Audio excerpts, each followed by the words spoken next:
जय शिवराय, जय शंभूराजे भावांनो. 75 हार्ट चॅलेंजचा आज आपला 71वा दिवस. किती दिवसाबाद आपण ग्राउंडवर वर्कआउट साठी आलो. ग्राउंडवर वर्कआउट साठी न येण्याचं कारण म्हणजे पावसामुळे आपल्याला बाहेर येता येत नव्हतं. त्यामुळे ज्या ठिकाणी आपण कामाला आहोत त्या ठिकाणी आपल्याला वर्कआउट करावं लागू लागला. वॉर्मअप खतम करून गेलो आपण रनिंग साठी. तर आज आपण मारली 3 किलोमीटर रनिंग करून झाल्याच्या नंतर आपण पोटाची चरबी कमी करण्यासाठी केली ही एक्सरसाइज.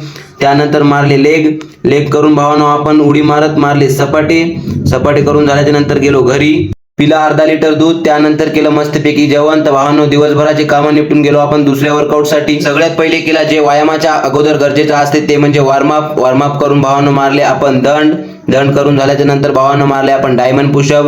नंतरून डुकडुक उड्या करून आपण वर्कआउट केला खतम. आणि आलो आपण आपल्या शेवटच्या टास्कवर. जे नाही वेदात ते नाही जगात व जे नाही जगात ते आहे वेदात. अशी वेदाची भाकड माहिती आर्य ब्राह्मणांनी निर्माण करून ठेवली. वेद शेकडो वर्षे वेगवेगळ्या माणसांनी लिहिले आहेत. त्यावेळच्या विविध समाजातील व्यक्तींनी वेद लिहिले आहेत. त्यात प्रामुख्याने मोठा घटक क्षत्रिय म्हणून ओळखला जातो. पाण्याचा टास्क पूर्ण ही आजची सेल्फी. त्याचबरोबर आपल्या दिवसावर विराम. बोला जय श्रीराम.